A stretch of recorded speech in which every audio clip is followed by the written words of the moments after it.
Welcome to Dynasty Sports Podcast, Episode 6. Myself, Cole Jirik, with Joey Blackmore. We got a special guest, former teammate Colten Heagle with us. How you doing, buddy? You know what? I'm sitting in God's country in Wisconsin. That's Life not can't God's be better country. right now. I got a sangria in my hands. Life can't be better.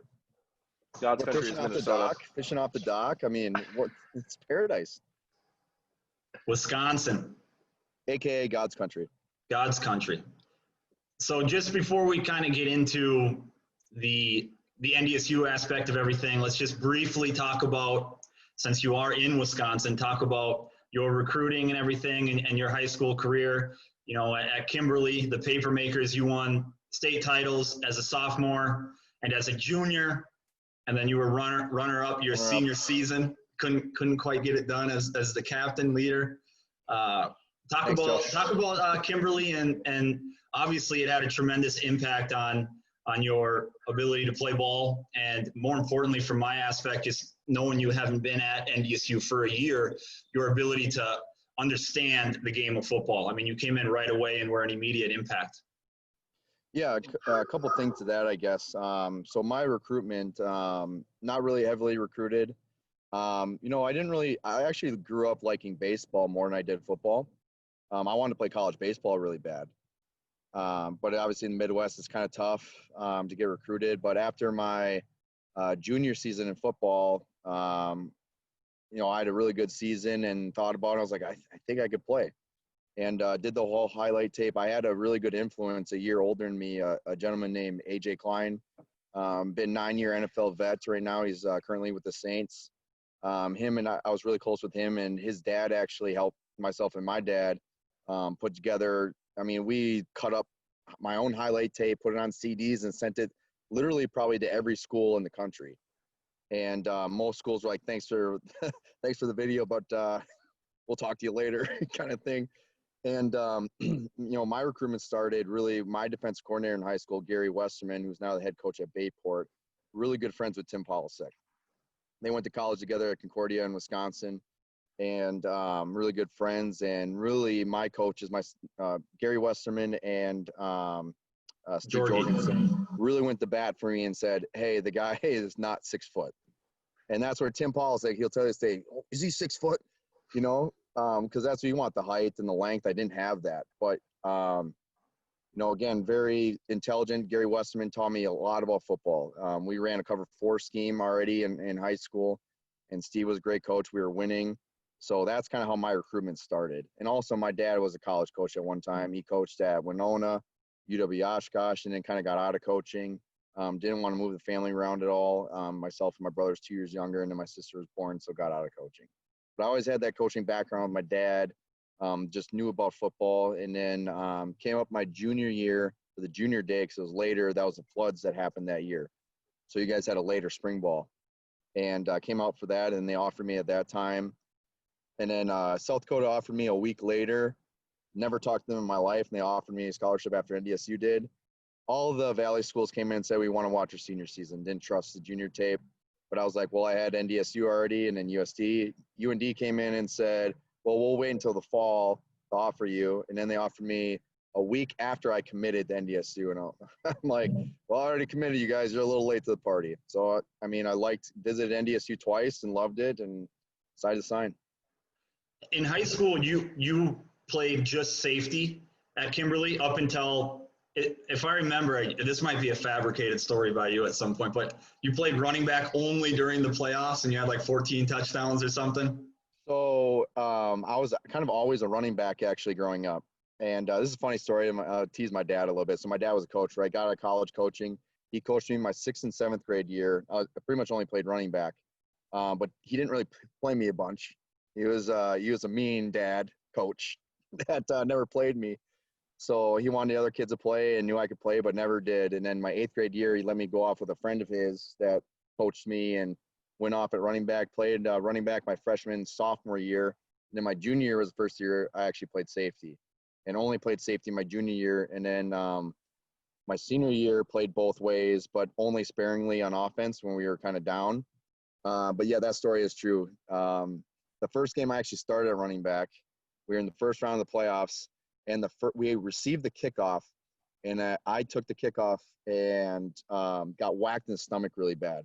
Ended up throwing up on the sideline, got the wind knocked out of me. So I missed that series, went out on defense, and then I came back and ran like 4 touchdowns and over 400 yards. But yes, that is true. I did have like 14, 16 touchdowns, I think. 14 or 16? I can't remember what it was. I'm sure The next time we talk, it'll be 16 or 18. I thought it was 24, but who's counting at that point? You've hit your head too many times to remember. Yeah, yeah. You mentioned it though. I mean, that was a tough deal to win your sophomore, junior year, and then your senior year become runner up. And I guess kind of to get into that story, I think going into my senior year, we had lost 20 starting seniors. So it was myself and a gentleman named Mike Hardy. Ironically, he ended up playing in Iowa. Him and I were the only returning starters. And we ended up, again, nobody thought we were going to make it to the championship. Ended up making it, lost in championship. So what do you think's going through my mind as we go to NDSU? We win 3 in a row, and we're going into my senior year. We lose year class, 24 really good seniors, all not necessarily starters, right, but very high contribution players all over the field. And the only thing that whole year that stressed me out was I'm not going to be a runner-up again. This is not happening. I'm not dealing with this. So you could say me being a little more strict or a little more high-strung, it was an understatement for sure, because I was not going to let that happen again.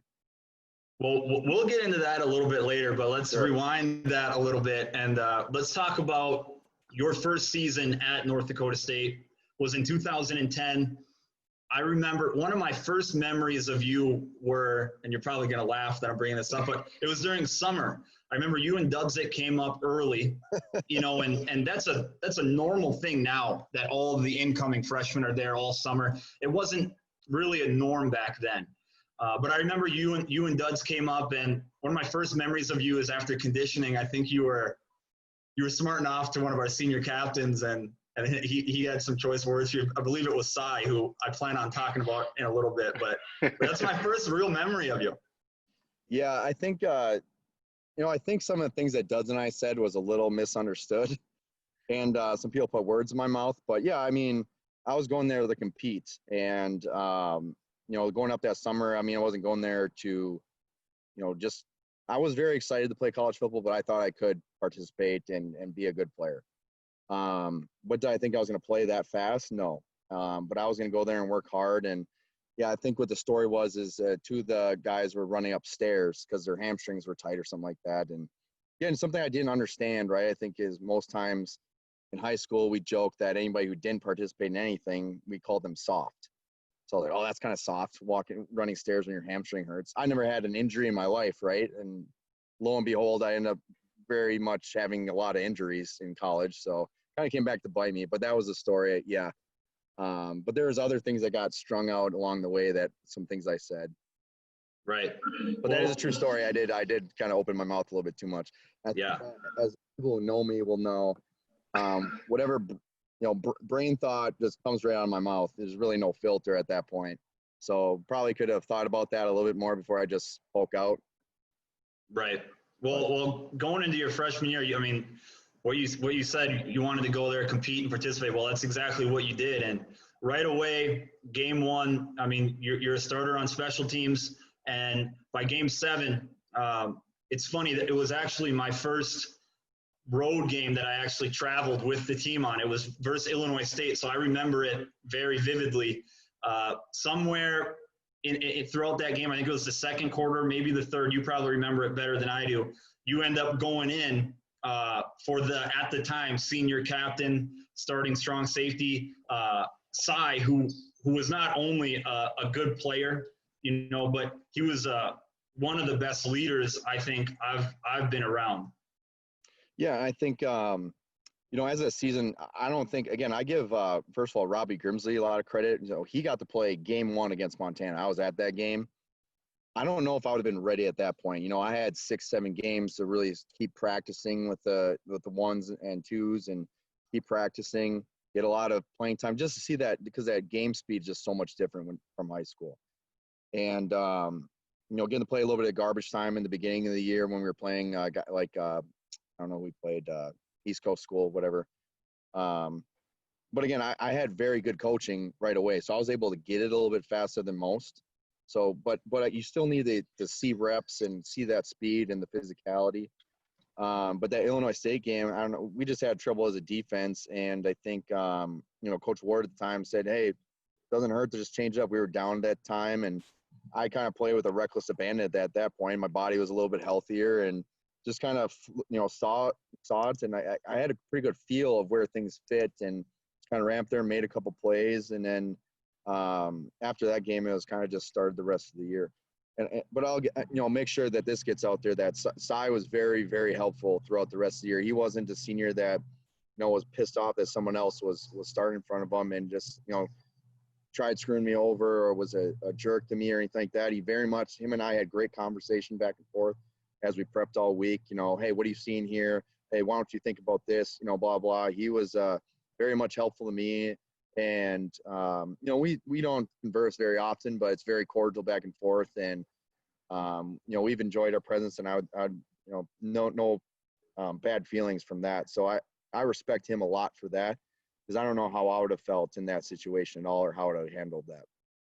That was a tough situation. That was my first year actually playing and traveling, and to see Cy step up as a leader, and it never wavered one bit from him. The way he practiced, the way he was in meetings, the way he led still was pretty incredible. That speaks a ton about him. But during that season, I think one of my favorite moments is at Eastern Washington with you, Colten. When there's this guy named Taiwan Jones that rushed for about 240 in the first half against us, and Preston Evans is running down the sideline yelling at you, "Keep the fucking cup, Colten!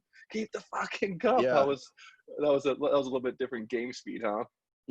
I played in how many college games? Probably I played in close to 60 college games. Mm-hmm. For some reason, I remember that game for the rest of my life. The worst game, honestly, the worst game I probably ever played in college in my life. Worst game I ever played. But I would say that Taiwan Jones or David Johnson, close 1A, 1B on the best players ever played against. So they would run, not to get too far into it, but they would run this, ace zone and 12 personnel. And I'm coming from a, cover 2 look to a zone Y, and you have a rookie trying to tackle a guy like that with 30 yards of space. Good luck. Yeah, they ran that ace formation on that boundary hash, and they ran it to the field, and you were that D-gap lever player. The long way to go. And he would just say, "Oh, 18-year-old, yeah, I'm gonna run right around you." Yeah, that guy spun me around like a top. That's for sure. That was the worst game I ever played in my life, and I could still have nightmares about that. I was just talking this weekend to my brother about that, and the worst game I ever played, and I remember every play from that game for the rest of my life. Right. If we don't break his foot in that game, I don't even think we get to overtime. Like, Taiwan Jones might run for 507 touchdowns. Like, I think that's the only reason we slowed him down. His first 5 carries, he had over 150 yards. It was unreal. They didn't want to throw the ball. Like, Bo Levi Mitchell, wasn't a factor until Taiwan Jones got hurt. And then they started throwing it and realized he's a good player. He's still playing in Canada, I'm pretty sure, for the Ottawa Red Blacks. And really talented. They had a really good receiver, but it was like no need to throw it and just hand it off to Taiwan Jones. Taiwan Jones had 20 carries, 230 yards and a touchdown in the first half before he broke his foot. That's so ridiculous. Bo Levi Mitchell bounced back. He was 13 of 32 for 141, but 3 touchdowns and 2 interceptions. He got sacked 5 times the game. But I mean, Taiwan Jones, that's a silly stat line.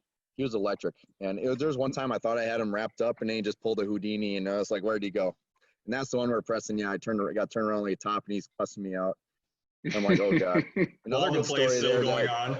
Another good story is, so again, I never knew what happened with this, but my senior year in high school, I got whacked in the stomach, and every game after that, I would just randomly throw up if I got exhausted. And I think you remember patterns. I would always throw up. And I think it stems from that. Like, I don't know if I have something wrong, but I got x-rays, my stomach, they never found anything. But it was like the third quarter. So we take Seegers takes a kickback, and I'm on kickoff, and I'm running down the field, and I'm puking my guts out middle of running down the field.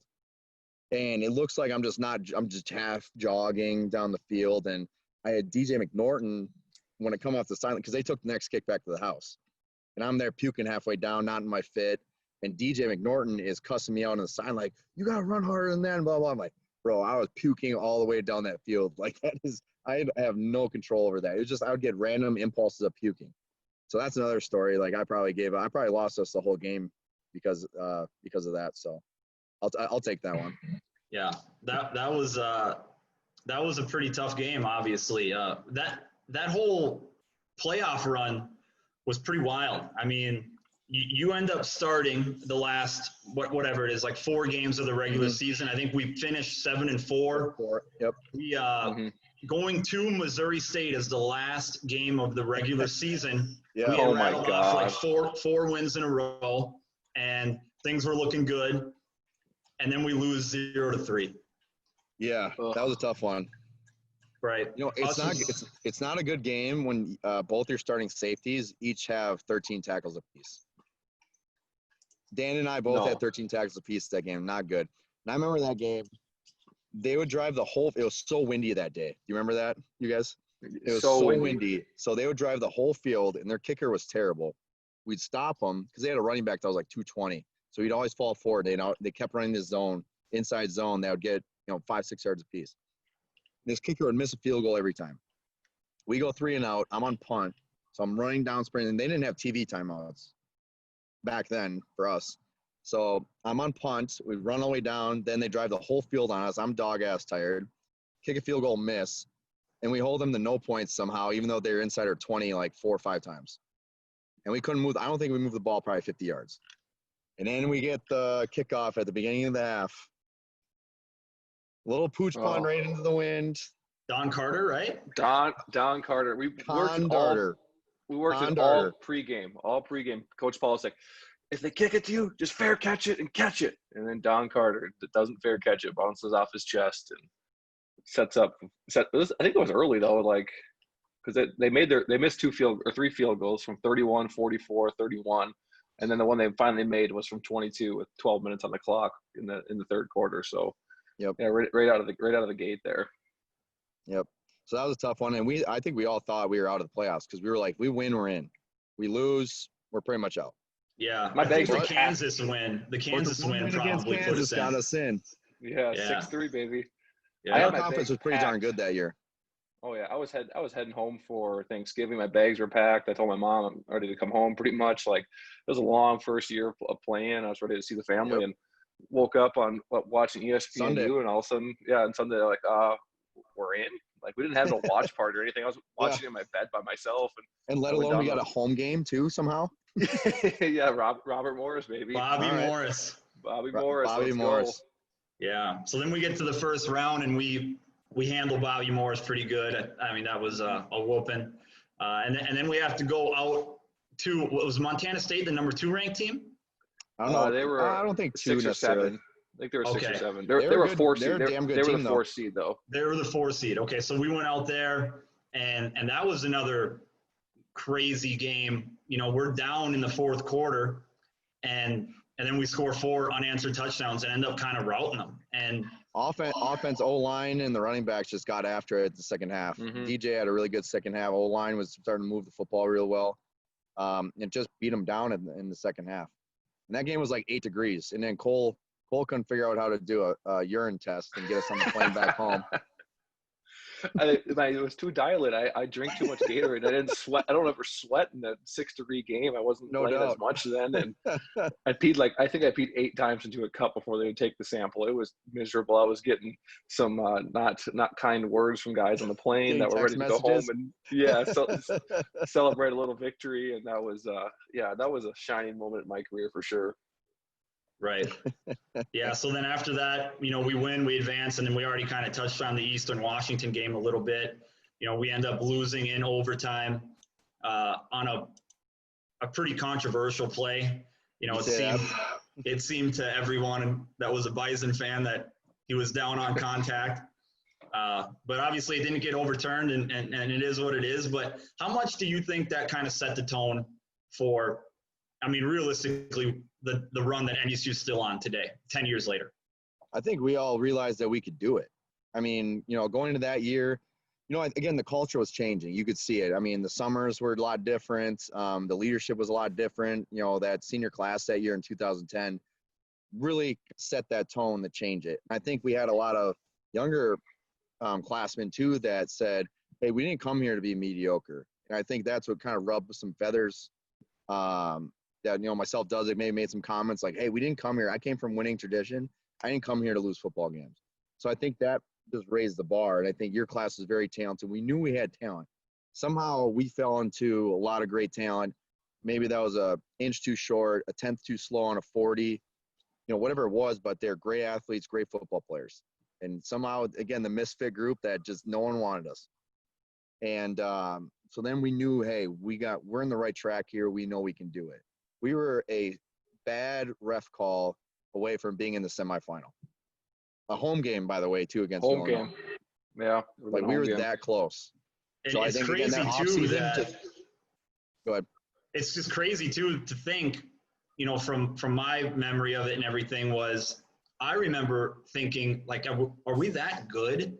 And then I really thought that Eastern Washington, without Taiwan Jones, who didn't finish the rest of the playoff run, I really thought that they were just going to go lose. And then they end up winning the national championship. Yep. Yeah, and then that's when it kind of clicked a little bit. Cole, what's kind of your recollection of that loss and the off season, that it entailed? I mean, it was pretty brutal. It was really brutal. That game meant a lot to me, in the fact that after that game, just seeing some of our senior teammates just honestly bawling in a locker room, playing their last game, and especially the way we lost. And I just never wanted to feel that feeling. I never wanted a senior to have to feel that feeling. When I was an underclassman and as a senior, I'm like, if I lost it at the Fargo Dome to end my career, I mean, that would, it'd still haunt me. I lost the state championship game my senior year, like you, Colton. Like, I never wanted to feel that way again. And I think that whole team kind of took that mindset, and Coach Kramer killed us. He absolutely killed us that off season. But I think the guys were hungry for it too at the same time. Like, we were going through summer workouts sometimes, like Kramer would be pissed because we were in such good shape. We were like crushing these conditioning, situations he had. We're crushing Bison agilities on Friday. He was like making stuff up as he went. Like, I think, that's where it transitioned. And then into fall, the fall camp was lights out. And, the next season, we fortunately had a couple of layups before we had the Gophers. And I think we were just we were really primed. And I think that off season too, having the Gophers on our schedule next year, and over half our team were Minnesota kids. I mean, a lot of kids that told, hey, you're not big enough, you're not fast enough. Like, hey, Colton, you're not 6 feet, you can't play here. I was told in high school, I'm not big enough. You're not big enough to be a Gopher. So Billy Turner, not big enough to be a Gopher. Marcus Williams, Junk. It's like, it's Levon, insane. I mean, you name off the list, man. Paul Kornick, name the list, man. it was insane. I think that led up to what this run is now today. But part of, kind of going back to, what motivated us, I think a lot of our group, like those two classes in particular, or even, this reminds me of this too. We embraced the competition. It wasn't like we weren't afraid of defending that I deserve the play. Whereas I would see it every day, Coulter Boyer and Paul Kornick going at it in practice, eye stabbing, hitting each other every day. And those guys were best friends off the field. I think Ryan Smith and myself, Trevor Gubhart, we'd be cussing each other out during practice. Ryan would cheap shot me in one practice. I would be mad at him for a day. Then we'd be best friends and hug it out the next. It was just a competition, and there's no secret to it of why NDSU is successful. We just flat out work harder than everybody else. It's really not a secret. The coaches are in there more than anybody else. The players are in there harder in the weight room. Coach Kramer, I remember it'd be a Friday night. We'd have that late workout in the summer in July, where you'd have the pattern. We'd run patterns or do the lift and a run right after back-to-back. And then we'd go out, get a 12 case of beer. 12. And then a 12-pack. Yeah, okay, cool. It would be 9:30, and Kramer's still in the office. You'd see his red. He had a red like SUV in the parking lot. He was still grinding at 9:30. That guy worked harder than everybody else. Coaching staff worked harder than everybody else. Players worked harder than everybody else. It's not a secret of why NDSU wins. For sure. Right. You talk about, when we came in here as young players and ruffled feathers, you played right away and stuff. When I came in here, Coulter Boyer hated me my first year here. And because I was, a cocky kid that said, I wanted to get on the field. I want to take his spot. He might be a senior, he might be a captain. he's an older guy, but I came here to win championships and play. And I think our whole, my class and your class had that mindset. That's why so many of us played at such a young age. And I think why we did so well, like we said, we established that competition. We wanted to compete. It didn't matter if we were doing, plates, pushes upstairs, or move the mountain upstairs. Move the mountain. We always did that. Loved it. It was, great situations like that. We just wanted to win no matter what it was. And I think that's what that helped breed the success we have today. And Joey, you and I talked about this a little bit. We were talking about the Gus Bradley speech we heard. And, the biggest thing you talked about was competition all the time. And that's a Pete Carroll thing too. Obviously, minus the USC allegations, whatever happened there recruiting wise. But the reason why USC was so good when Pete Carroll was there and why Seattle's been great, they push competition so damn hard. Doesn't matter if you make $40 million a year as a starting quarterback or you make $500,000 as a rookie. Everyone's competing for their job. No one's just getting the starting job because they've been there for 5 years. Like, that's not how it works. You compete every day, keep your job. And that's what motivated me, I think, to every day, every offseason, even though I started as a true freshman, every year I tried getting better at something because I never wanted to get my spot taken from somebody else. Because I wasn't talented enough to just walk by. I wasn't running a 4.5 40. I wasn't, the fastest guy in the world. I wasn't, benching the most out of anybody. I had to work every day to try to keep everything, work on footwork, to try to get a little bit quicker on getting out of my breaks and everything like that. So, and I think everybody felt that way because everybody had that chip on their shoulder throughout college because we always want to prove everybody wrong that we deserve to be at FBS level. But God didn't give us the ability to be an FBS player. Right. Yeah, and you hit it right on the head with the Pete Carroll and Gus Bradley thing. And, Pete has the pyramid of success. And the foundation, the bottom block is compete. And his big thing is compete every day. Find some way to make it a competition in a meeting, in a practice drill, whatever it was. And Coach Kramer, you talked about move the mountain and all that stuff and Bukowski drill. I mean, it was always competing all the time. And we were always pushing each other and it was good. And it obviously showed that next year, that was the first year, 2011 was your sophomore season. And we ended up going 14-1. It was the first FCS national championship. It was the 9th overall in NDSU program history. It was the first one since our guest last week, Tony Satter, was a senior. But so talk a little bit about that game. Obviously, we started. I think we ran through the first two teams, and then we have that Minnesota Gopher game, week 3, and you're a part of arguably the best play in NDSU history, honestly, with that pick. And, you flip it back to Marcus Williams, who takes it to the house, and we end up going into the half up 28-14. That might be the only thing you remember from that game. Yeah, I ended up taking a little bit of a dirt nap in the fourth quarter. But yeah, the Marcus play, the pick at the end of the half is kind of funny because we were in a prevent defense. We knew they were going to take a Hail Mary to the goal line. Practice it all the time. Every week we practice that stuff.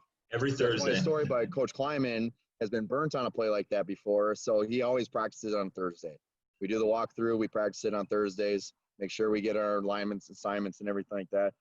But I consider it like the most fraudulent play in history because I actually jumped in front of Marcus. I didn't realize he was like right next to me. I jump in front and pick it.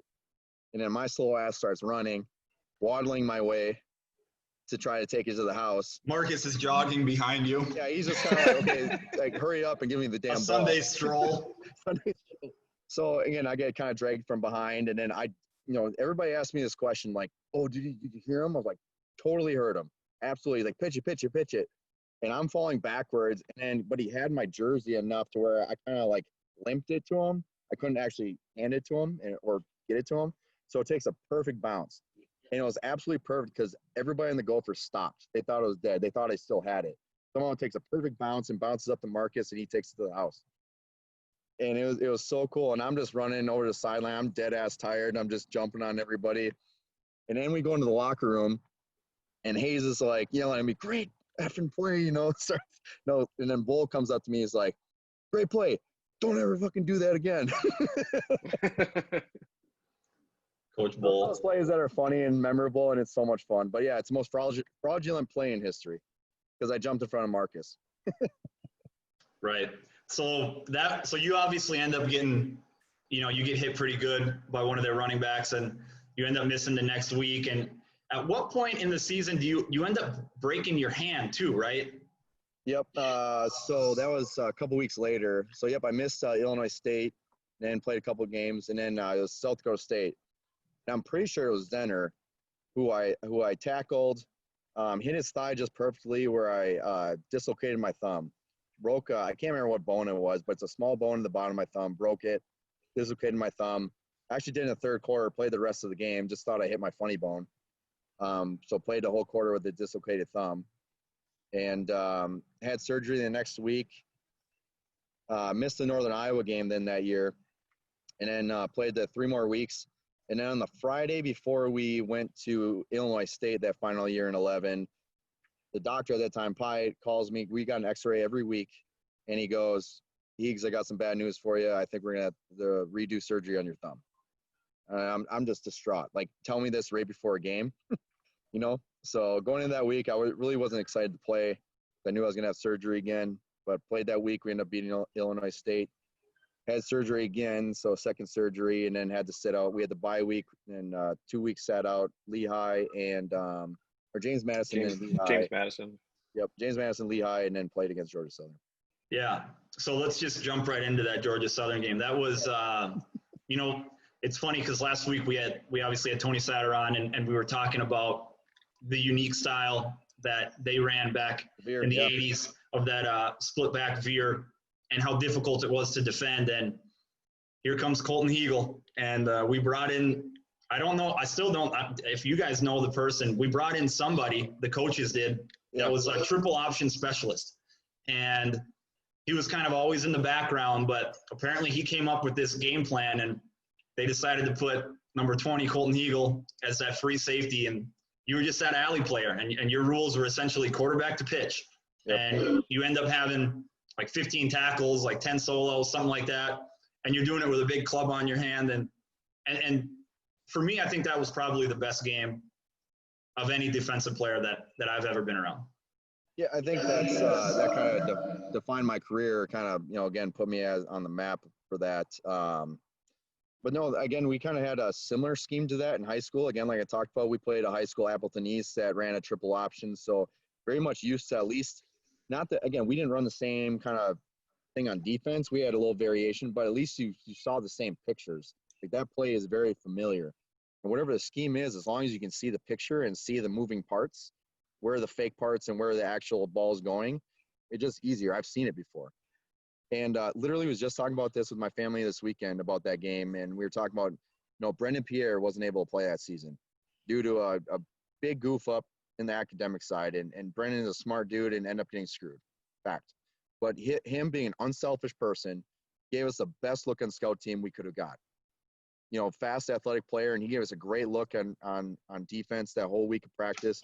But yeah, that consultant came in, and I'm blanking on his name too, but again, had a great, career going against Navy and all the, military schools that ran triple option, Air Force. But, he wasn't able to coach us, but he coached the coaches basically on what the scheme was. So one high and just basically find the football and tackle it. But again, I think, again, how great I played that game and all. The one play I remember is one play where they have one variation where they have the wing player go inside and run out for a pass. And they have a veer play or a midline play where they have the quarterback run it, where they run the same motion. And I had hit it really hard the earlier in the game, and I made a tackle on the quarterback, but they ran the same play, and the receiver or the wing ran right by me. Thank God for John Pike. Thank God for John Pick. So John Pike saves my ass from getting chewed, because I ran right past the guy, see him run right past me, and Pike makes the play. That's the only play I remember that game, to be honest. Yeah, John Pike, he caught it, and then John Pike ended up running him down and stripping it, and then Travis Beck recovered the fumble. And saved my ass. Yeah, and that it was a 7-7 game at that point, if I remember right, and they could have gone up 14-0, and it just completely changed the whole momentum of the game when Pike stripped the ball. Yep. And then we end up winning like 35-7 maybe or something like that. Yep. And then lo and behold, we advanced to the national championship game. And just talk about, because the first time you do it, and obviously you were fortunate enough to go there 4 times. But the first time is always the most unique and special experience. What was that week leading up to the game like? Yeah, I think it was a little bit of uncertainty, right? I think for everybody, like, how do we handle this? Because it's just so much more time. Like, we basically had the game plan in before we got there. The practices were basically walkthroughs when we got there. So it's a little bit different, right? Before, the Thursday before the game, you're still practicing hard and figuring out the game plan. But with 3 weeks, I mean, we ran so many walkthroughs because Sam Houston had a tough offense and ran all sorts of different stuff. But we took some of the stuff from Georgia Southern and we were able to implement it into Georgia Southern or into Sam Houston. So we did a lot of walkthroughs, seeing every picture. So again, that's why we played a great defensive game. You had Hayes and Kleiman putting together a great game plan on defense to be able to stop that tough offense. I mean, we took some gambles on stuff because we said they'd run some wildcat, and they're like, they don't throw the ball. So we're blitzing our corners, like, go ahead and throw it with that guy, right? I mean, that's what we're going to do. But I think, to your point, Joey, the first one's the sweetest. Personally, for me, every year meant something different to me. So I wouldn't put one above any of them. I think for me, my first year was the first one ever in NDSU history, Division I. The first national championship for me personally too. So that was fantastic, great. Second year, I was hurt. So to be able to coach that team a little bit and help that team. And that team, to be able to win in 2012 was tough. We lost myself, Levon, Shep got hurt. We lost 4 or 5 defensive guys. We were pretty banged up to be able to go and win that year. 13 is my first year back after tearing my knee up. That was crazy for me to be able to come back after that. And that was a long road for me, is tedious rehab. So for me, that was fantastic. Like that meant a lot to me. And then obviously doing it my senior year after all the crap from high school, losing my senior year and how stressful that senior year was to try to get that team back with all the coaching change. We lose a bunch of seniors. So each one of them for me meant something different. Right. And with that first one, we were the clear-cut underdogs. Totally. I remember the lunch banquet. I think it was the Friday before the game, and they were showing, at the end of it, they showed a highlight. It was supposed to be of both teams. Mm-hmm. And it felt like it was just a Sam Houston State highlight reel. And they were like hooting and hollering, and we were all just sitting there. We were all suited up, and we were all pretty quiet. And I think it kind of set the tone. And, I mean, that game was a complete dogfight. I mean, it's a fake punt, and then the next play, I believe, was gap screen, as Tim Polisak would call the greatest play in football. And I think DJ took it to the house on that one, and then it kind of opened it up, and the defense held on, and we won 17-6, I think. But, yeah, so that first one was pretty special. So I don't know, is that power screen or whatever that gap scheme is? Part of that they got from my high school, from that coaching staff. Okay. So gap screen is when it's different because NDSU does a lot of full slide protection. Yep. And the back will go and block the D end. And Cole, I'm sure you can explain this probably better than I can. But so, I mean, it's when you get full slide and that back blocks the D end all the time, then they run that gap screen and they do the same thing, full slide protection. The back comes out to block the D end and he just slips right behind them. And it's a lot different than a normal regular screen where he's coming up in protection. It's a lot sneakier.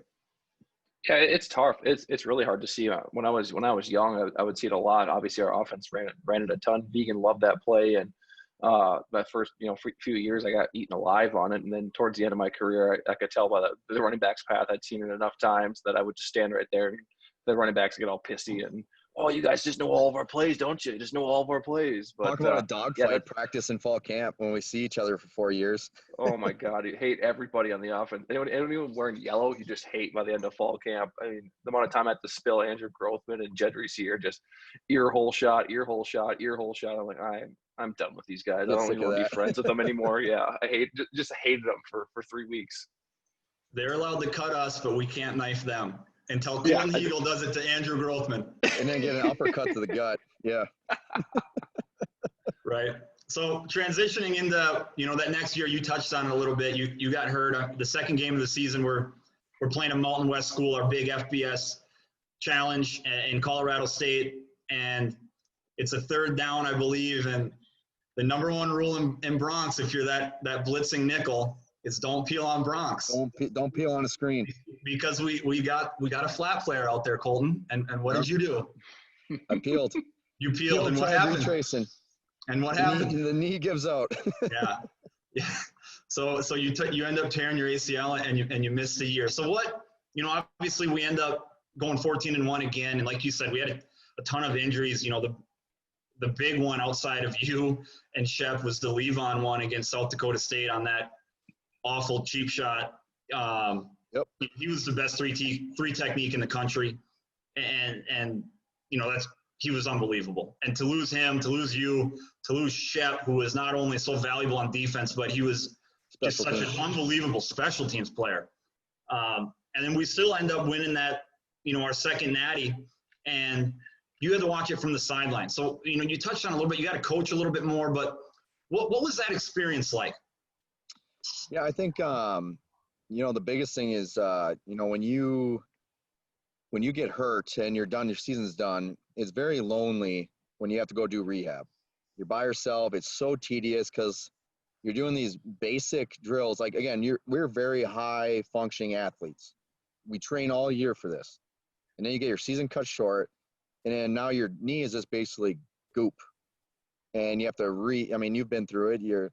Cole's been through the shoulder deal. You all of a sudden you lose that entire athletic ability just like that. And you have to do these little tedious drills for 3-4 months until you can even come close to even starting to feel like yourself again. Really, it took me about 10 months before I felt like myself again. And that's just such a tedious, frustrating process when we are like very high functioning athletes. And it gets very lonely because you can't be with the team every day. You're not in the meetings. You're not, doing a practice every day. So you feel kind of worthless almost. And it was so hard mentally. And to get through that, anybody who has injury, and that's why anybody who had a serious injury throughout, I was always one to go up and reach out to them and help them out as much as I can. Because I've been there. I felt how lonely that is, or how frustrating when it's not feeling great one day. It's like I don't feel like I'm getting better. And all of a sudden, it's one day where all of a sudden it feels like it's that much better. Or you can have it where you had it where you were never the same again. You never know with an injury. Even though like technology has come so far, the human body is so complicated where some people come back better than others due to whatever circumstance. And it's such a scary thing to happen. Again, like Kevin Durant, who knows if he'll ever be the same again. Right. It's a lonely process. Yeah. And for me to be able, I felt like the way I could help the team still is helping Bobby, helping AJ, helping Shep. See it and know it the way I knew it. So that's where I felt an accomplishment where I did help the team in a certain way. Yeah, and with my whole deal, it doesn't help when you rehab by drinking Jack Daniels all the time. And then I wasn't going to throw that out there, but that usually ends up into a second torn ACL, which is what happened. But yeah, so obviously, you filled that coaching role, that mentor role for Bobby and for AJ extremely well. And you already talked about it a little bit, but going into that next year, that 2013 season, you've got some sort of something to prove almost. And it was tough, but obviously you got through it. And that 2013 season, that was the year that was my senior season in Coles. At that point, I wasn't playing anymore. I was coaching, but we open up with Kansas State. And that again was one of the biggest at the time, probably the biggest win in NDSU history. It's your second junior season essentially. Your second go around. You only got 1.5 games the first time, but you end up being the leading tackler in that game. I think you had like 7 solos or something. And just talk about how big of a statement win that was for the program. Again, I'm going to kind of jump back a little bit, but, going up to that game in terms of, again, something to prove, right? I never thought my spot was guaranteed to come back from an ACL. I don't know how I'm going to play, how my knee is going to feel. Am I going to be the same player? Because that whole June, we push our bodies pretty hard, right? And I'm still trying to get back into things. So after those 4 weeks in June we trained, I didn't feel very good. My knee wasn't feeling great. I felt slow. Then we take that 4th week off. I kind of came up north here again, kind of relaxed, didn't do anything. didn't get to enjoy going out on the, the pontoon or, wake surfing or tubing or anything like that. I didn't do anything, just sat back and fished off the dock. I came back in that July. I was like, I'm ready. It felt great. So for that fall camp, another, we were doing a goal line session. I ended up leaping over a pile on a goal line session to tackle. And I was like, I'm good. I'm ready to go. I'm jacked. Like, my knee's great. So I ended up playing very well that game. Another side story, it was like the first drive of that game. It was hotter than sin out there. It was like, so I go out for a warm. So usually before the game, I would go out and catch a couple balls and stuff. I walk outside. I'm like, nope, I'm good. Go right back inside. But my legs felt like rubber because it was so hot. Just wasn't used to that. So like the first drive, I dropped back into cover 2 as a nickel, and I plant, and my left knee hyperextends, and I thought I tore it again. I kind of like buckle, and I'm like, oh my god, I thought I tore it again. Kind of got back under me. We get off the field, and was able to reevaluate. I was like, okay, okay, but go on to play the rest of the game. And I tell you what, that was that was one of the greatest feelings ever, to go in there and take care of them pretty good. We really dominated them most of the game, except for maybe 3 plays. That one of them, I gave up a touchdown. Yeah, to 86. And then the one with Carleton, they had that number 4 in at quarterback, Sims, I think. And which, thank God, he didn't play more, because we were more worried about him than their starting quarterback. We were like, hopefully this guy doesn't play. Yeah. They like fake pulled the guard, or the guard messed up, and Carleton left. Yeah. Because he thought it was guard pull, and then his B gap was wide open, and he just took it to the house. But yeah, so that game was obviously awesome. Cole, being a senior captain, what was that whole process that summer? Not only the summer, but we had that goal, and it came down to one of the best drives in NDSU history to go up late in that game. But the stakes were pretty high. For sure. I think obviously had won, 2 national championships, went 14-1 in those seasons, and we hadn't been perfect yet. And I think that was something that we wanted to accomplish. We wanted to be perfect, and this was a big part of, that game. Everyone talks about, what championship meant the most, and I kind of agree with Colten. They all kind of meant a little bit something different. This is the one that we wanted to send a message, and we wanted to be perfect, and we had to go to Kansas State and play on prime time. And I think we're the first ever game on FS1, which is pretty sweet. Going into that game, I mean, I felt good. Their tackles are massive humans. I think the guy I was going against was 6'6", 315 pounds, and I'm like, I don't see that very often in the Valley. You don't see that length, and they weren't ready for our physicality. They weren't ready for us. We punched them in the mouth, a few times early, and they're like, oh, this seems for real. And like Colten said, I thought we dominated that offense outside of a couple plays where, we made some mistakes, and we made a huge 4th down stop in that game that turned the tide a little bit. And at no point when we were even losing in that game did I think we were not going to win. I was pretty set on, we're sitting on the bench, and when our offense goes out with about 9 minutes on the clock to, I'm like, hey, if they don't score here, it's got to be 3-0. That whole session on the bench was kind of weird. It was like, all right, guys, there's 9 minutes left. We got to get 3-0 if we get back out there too.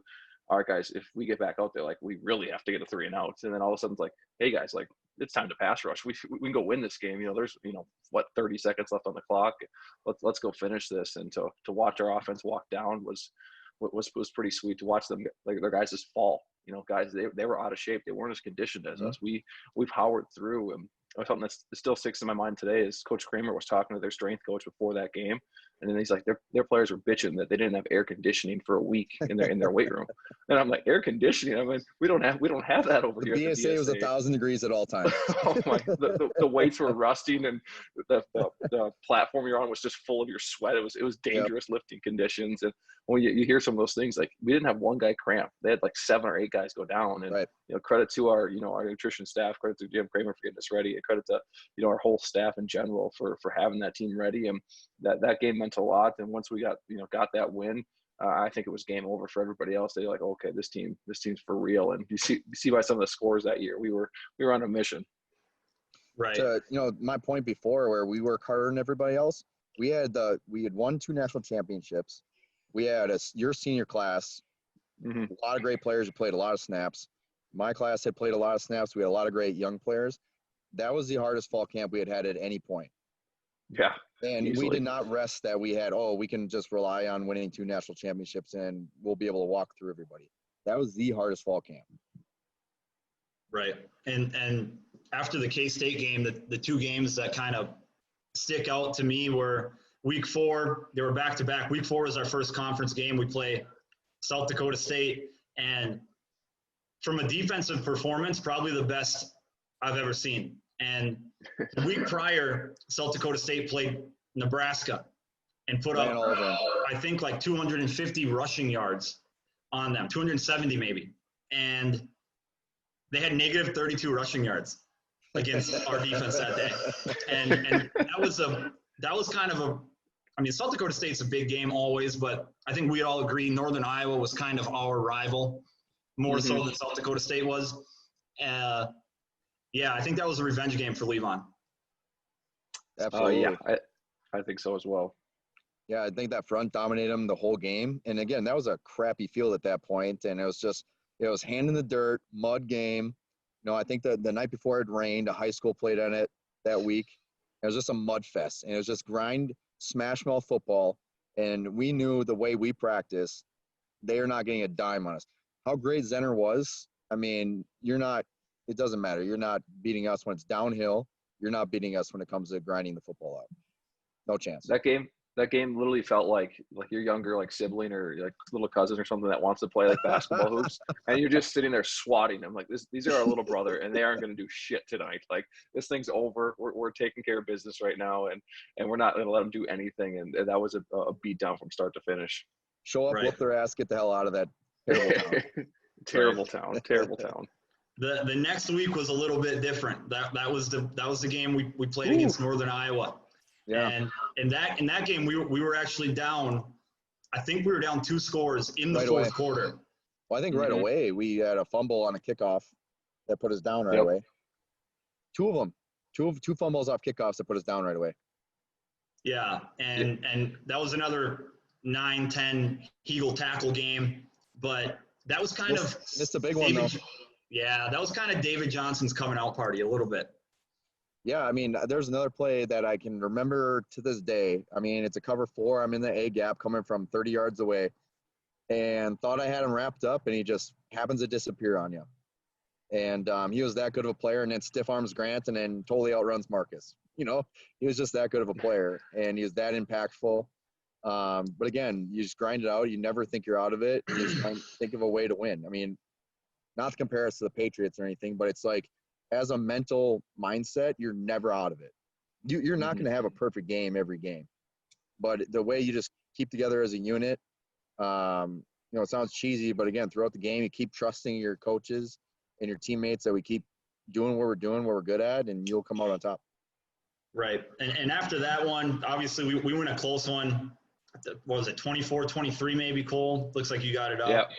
Yeah, 24-23. After that, every game was a complete blowout. I mean, I think we played Furman the second round of the playoffs. We had a bye, so the second round technically we win 38-7. Then we played Coastal Carolina in the quarterfinals. It's 48-14, and then New Hampshire in the semis. It was a little bit of a hiccup to start. Yeah, it was 7-0 right away. Yep. A pick six. And then we fumbled. I think Sam fumbled. We had another fumble on kickoff. Yeah, and then they go for it on 4th down because they had it in our own territory, deep in it. And then we stopped. They're known for that. Yeah, and then we end up whooping them 52-7 or 14, and then we get to the championship game, and we've kind of talked a little bit about how some of these games they kind of got blown open a little bit off of momentum. And I remember we were playing Towson. I remember before the game, Terrence West was calling you out, Heagle. I know. Where's I didn't even know until you came in the locker room and told me that. I was like, I don't really care. Yeah, he's like, because I remember I had to grab John Crockett because John Crockett was like, we're gonna do something about it. John takes him one thing to get set off.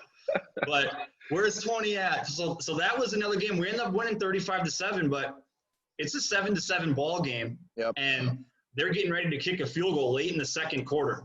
And Colten, again, momentum. You end up blocking the field goal. Kyle scoops it up, gets it down to the 5-yard line. I think Ryan runs a wide receiver jet sweep in for a 5-yard rushing touchdown, and then that kind of set the tone. I think we scored again in that second quarter late to go up 21-7, and then we end up winning 35-7.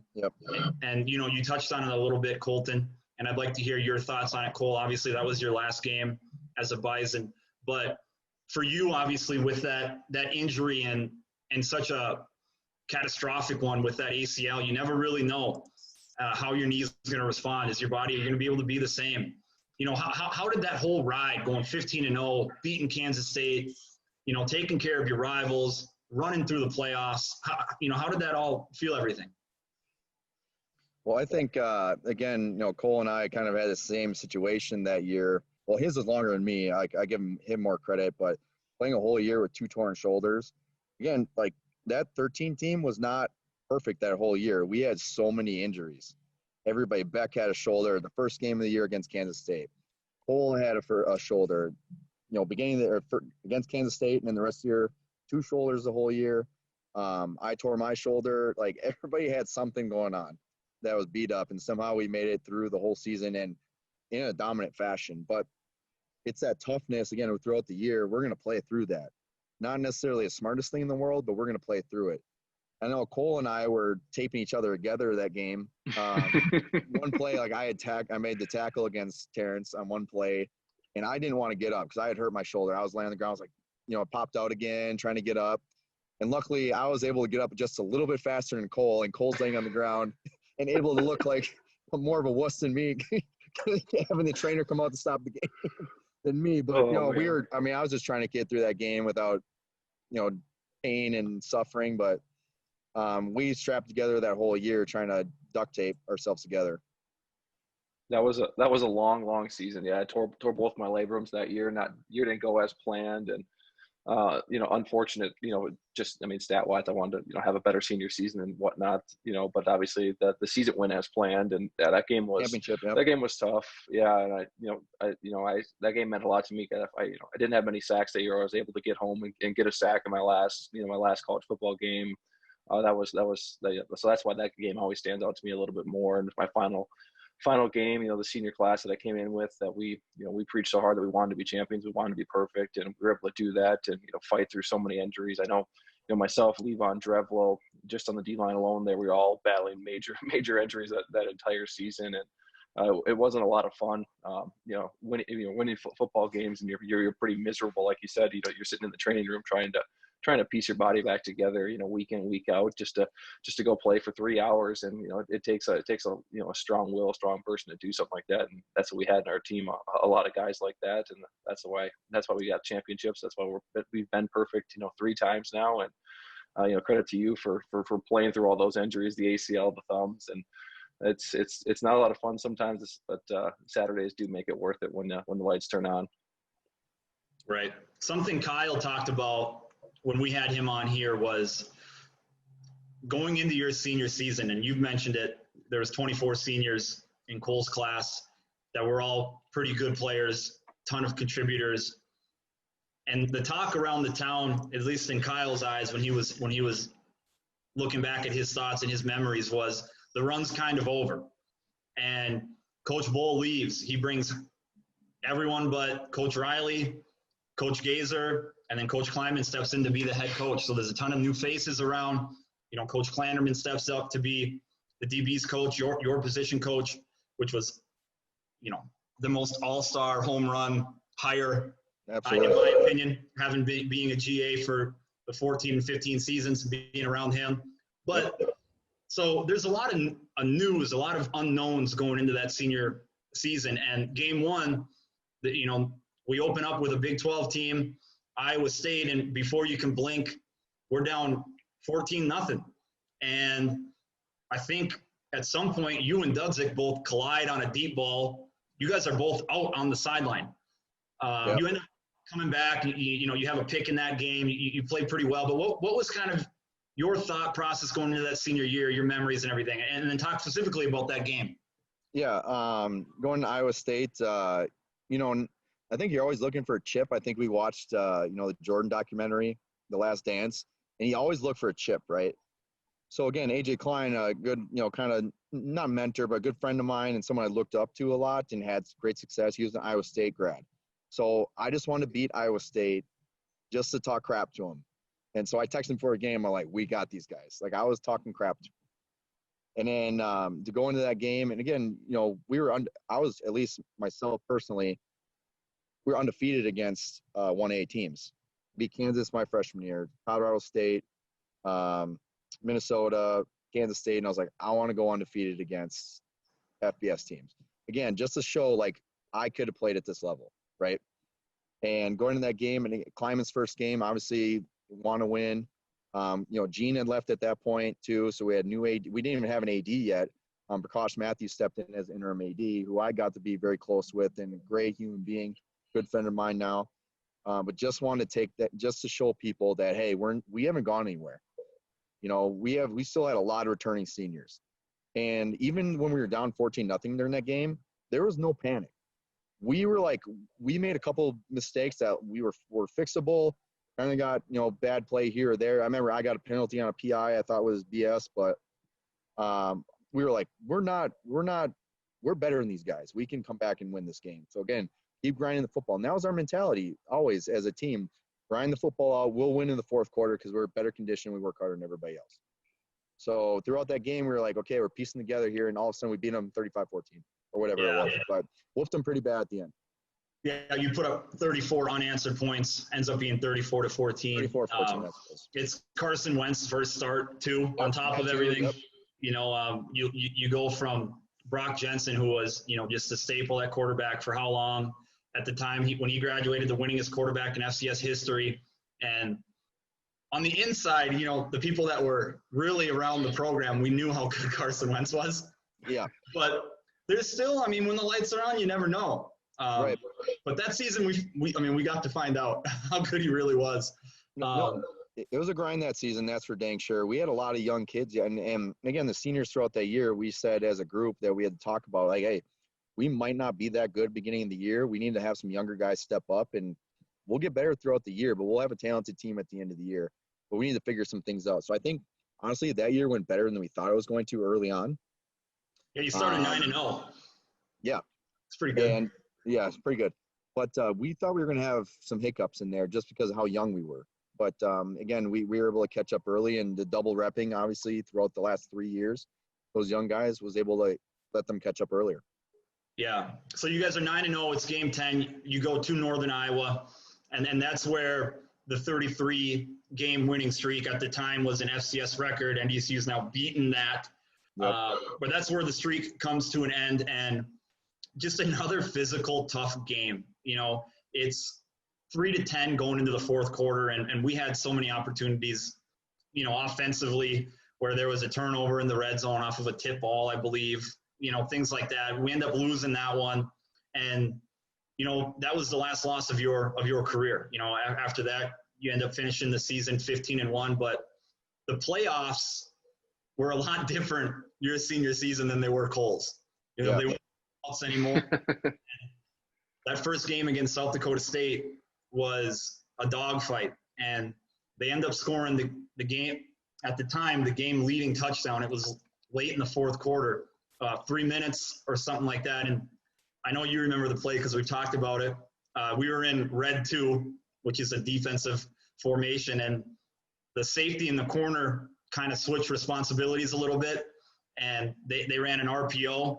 And so if you're the safety and the number 1 receiver, which was Jake Wenicky at the time, runs an in route, you're responsible for him because the corner is playing the fade, which is a huge offensive tendency in the red zone. But you're also a run fitter. So, and this was kind of when RPOs were, they weren't as common as they are today. So they obviously faked the run. You went up and they dumped it right over your head. And at the time, it seemed like the run might be over. Yeah, that kills you because they had ran basically the same look the play before. And I'm like, in my head, I'm going, they're going to give it to Zenner. Like, they're at the 1.5 yard line or 1 yard line or whatever it was. Like, you're going to give it to your best player 2 times in a row. Like, you think you can punch in. Because I can't remember what down it was. But, you're like, even if it was third down, you're going to give it to him and then go for it on fourth down. So why not try another run play? And I was like, they're going to give it to him. I bid on it, threw it over the top. I almost tipped it. It is what it is. And I think you and I I'll remember this to this day. We're on the sideline, and you go give me a big hug. I thought I was done. That's a tough thing. That was a good defense. Without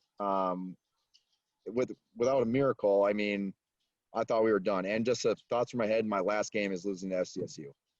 Right. I remember that too. We were sitting down at the way end right on the trainer's table. And I'll never forget it. Your quote was, and I hope you remember this, it was, well, let's see if there's a little Bison magic left. Yeah. Do you remember saying that? Yeah. Yeah. And then we sat there, and then we watched Carson Wentz kind of turn into the legend. I remember, so it's a funny story about that too, because we were kind of low on receiver that year. We had lost Ryan. Coop was a lot. Who else did we lose that year? Well, receivers, we had Trevor, Ryan, and Vra, but they were pretty banged up. Trevor and Vra, pretty banged up. But we still need like a third receiver. You can't just go into it with 2 receivers. So fall camp, we're going through fall camp, and RJ, at one point, he was catching everything. He was getting some reps with the ones, and I would be guarding him, or CJ would be trying to lock him down, and he was catching everything. And I go up to climb one day. I was like, this RJ kid's pretty good. He's like, yeah, he's playing for us this year. He'll help us. I don't think he dropped one ball in fall camp. That guy had glue for hands. And sure enough, he makes 2 of the biggest plays against SDSU and against Illinois State. Right. Yeah. So Carson ends up going down with 54 seconds left, throwing that ball to RJ to put us ahead. And then Dempsey gets the pick against Sumner to end his career. And we survive and advance to Coastal Carolina, who the year prior, we took care of them. Once again, different story. Dogfight, boy. Yeah. That one was, again, we're down in the fourth quarter. Higher scoring game. It's 31-32. Which we're not used to. Yeah. Carson leads the drive. I think we end up rushing it in for the touchdown, and then you get the game-winning pick, if I remember right. Yep. Okay, yeah. Yeah, so that's that one. Again, at this point in your career, you played a lot of football. You've battled a lot of injuries. Did you mess your shoulder up bad in that game? I tore my right labrum against Illinois State earlier in the season, and then kept dislocating it, and then really messed it up against Northern Iowa that year. Okay. So I had a torn labrum in my right shoulder, which I still have. Yeah. Was that when you were told that hey number 20, you're a bouncy house? Yes. Yeah. Yeah. I got ran over by David Johnson, and Northern Iowa, they sit right kind of above you, kind of like at the Dome. I'm sitting there next to Jordan Champion, and all of a sudden this guy's chirping in my ear, hey, number 20. I'm ignoring him. Hey, number 20. I'm just ignoring him. And all of a sudden he goes, you look like a damn bouncy house out there. And then Jordan starts laughing. I'm like, dude, you shut the hell up, dude. Jordan just started laughing at me. But yeah, I had a torn shoulder throughout the whole year. Okay. Yeah, so you get to pick After to seal that one. in my elbow against Iowa State. Got tendonitis in my knee here. I was, again, duct tape my senior year, man. It was brutal. Rough. Yeah. Yep. I remember, I think you have the world's worst forced fumble of all time against Missouri State. Missouri State, yeah. Yeah. Yeah, you barely touch the guy, fall backwards a little bit, and the ball comes out. Yep. But count in the books. Yeah, the only playoff game that year that wasn't, a nail biter was the semifinal game versus Sam Houston State. We win that one, 35-7, maybe 35-3. And my one memory from that one is exactly what I'm going to say. We were in cover 2. And they have this transfer from TCU, some 6'5" freak show. And fast as hell. You come up and you're patting the ref to move out of the way like you're in the run fit. Yep. And when really you're the deep half player, and you got out a little late, and it turns out he was faster than you. Yeah, and then I decided I thought I could casually pedal my way out there, and also I'm like, oh shit, he's past me already. So I flip turn and try to catch him, and luckily the quarterback just way overthrew him. And I look over at the sideline, and I give one of these a climb, and he goes, just shaking his damn head. He's like, you should probably get back. Just super casual. I thought I was going to get my ass chewed. He's just like, you should probably get back. He's laughing. Yeah. It wasn't like we had the game in hand at that point. It was still a tight game. And I got to easily get a touchdown. Yeah, for sure. Luckily, the quarterback was bad. I used to always show that clip to my players. Well, I was like, yeah, the old don't let the skies get in the way of your assignment. Yep. And that was a textbook example Absolutely. of what not to do. I oversmarted myself. Yeah. I don't think that quarterback was that locked in you being in the run fit. No, probably not. Right. During that pass play, but yeah.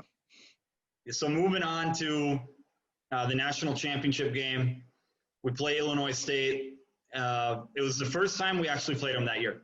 Yep. So it was they won. We both split the Missouri Valley.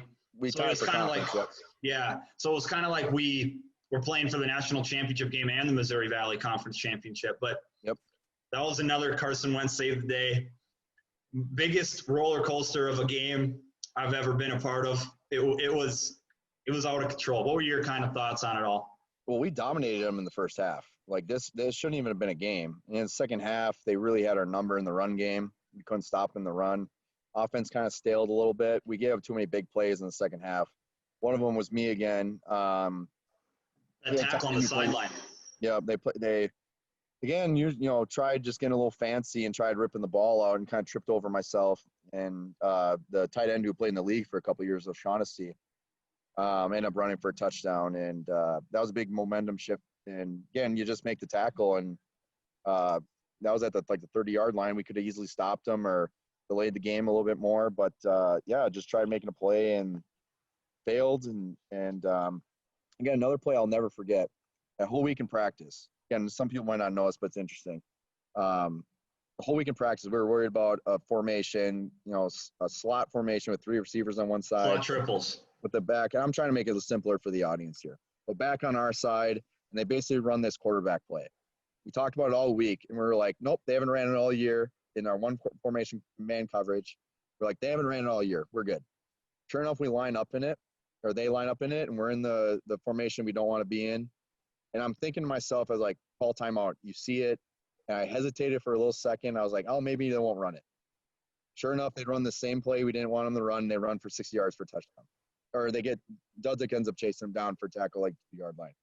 But in my head, I just remember that for the rest of my life. It was like, you would have called timeout. You knew what it was. You were smart enough, watched enough tape. Like, that's the one we talked about. So that's the one of the things I remember from that game.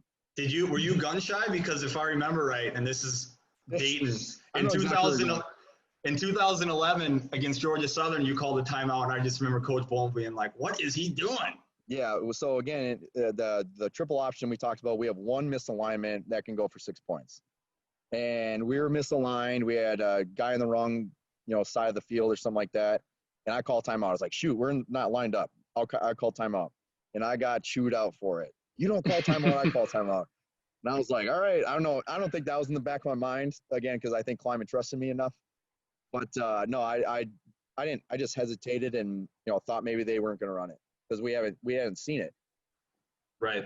So that game's obviously back and forth, and like you said, they just slowly but surely worked their way back into the game in that second half, and they end up taking the lead. And I remember this one. It was we had DeLuca out there playing because Travis got hurt, and Nick was a young player, and he missed his fit against Trey Roberson, and 88 out the gate to the house. They end up going up 27-23 with like a minute 30 to go, and then again, it's kind of like, all right, well, let's go, Carson. You've done it how many times? I felt more confident about that one than I did against SDSU. Because I guess I had seen it, right? I mean, that's where I'd seen them be able to do it. I think there was more time against Illinois State. And we moved the ball on most of the game on offense. So I felt more confident about that one than I did against South Dakota State. Right. I thought South Dakota State was a better defense too. Yeah, they were in some quarters stuff where they weren't passing anything off, and they just kept running that deep bench route. And RJ was like, "Why?" It was literally like pitch and catch. Yep. Yeah. So then, Carson goes down and scores, and then they end up driving a little bit, and they're actually in field goal range, to potentially go up and win. It's 29-27 at that point where Esley, one of your senior classmates, ends up getting a pick and seals the game finally. And it was like, oh my God, we're winning. Oh my God, we lost. Okay, thank God for Carson. Oh God, they're driving. Yeah. It was kind of finally over. And, talk about finishing your career with 4 national championships, not repeating the the negative outcome that your high school had, but you know, to go out on top, especially with Coach Kleiman, you know, who was our position coach, and then he got to be the head coach and everything like that. Before I talk about that, I'll go back. So little people know earlier in the game, Esley had dropped a pick. He was beating himself up the rest of the half. That was in the first half. Beat himself up. We're like, Esley, a lot of game left, bud. You know, we'll be fine. Kept beating himself up. And for him to get that pick was so awesome. I mean, I was so jacked. And there's a picture of it where, like, you see Schuler running off the sideline. I'm jumping on Esley's back because I was so jacked for him because he kept beating himself up. We're like, there'll be plenty of chances, and he makes the winning pick. Like, nothing makes me happier than that for a teammate to be able to just, you know, come, you know, through that and be able to make a play like that. But, you know, at the end of that game, it was like a big relief. I think you saw, like, when Jordan kind of balled after, you know, coming back in 96, and that's how I felt. All that work throughout the year, how tough it was, all the people said he couldn't do it, the changes, your last game you're ever in your career, you know, again, for you guys, it's probably the same way your last career game ever. And, you know, just broke down. I ran into my brother, you know, hugged him, cried. I ended up running into, and there's a picture of it. I'm sure Anthony showed you, where it's me, Matt Phillips, and Stowe, and Anthony's behind me laughing. I end up on the radio station or on the video. Anthony's laughing at me for crying on the field, you know. So it was a great way to go out and just kind of get that off your chest throughout the year, how much stress that was and a lot of hard work. That paid off, obviously. You know, a lot of up and downs at playoffs. It's like, it was such a roller coaster. I graduated, you know, that December, and kind of on to the new chapter of your life. I think was kind of a cool thing. Yeah, it was crazy. And it's funny that you've mentioned Michael Jordan a couple times now in that documentary. You know, one thing that we talk about, you know, not here, but, you know, we talk almost at least once a week on the phone or FaceTime. But, you know, your leadership style was extremely similar to Michael Jordan's leadership style. And I'm not comparing you guys athletically. I'm not going to take that. I won't accept that. But you really did have a win at all costs mentality.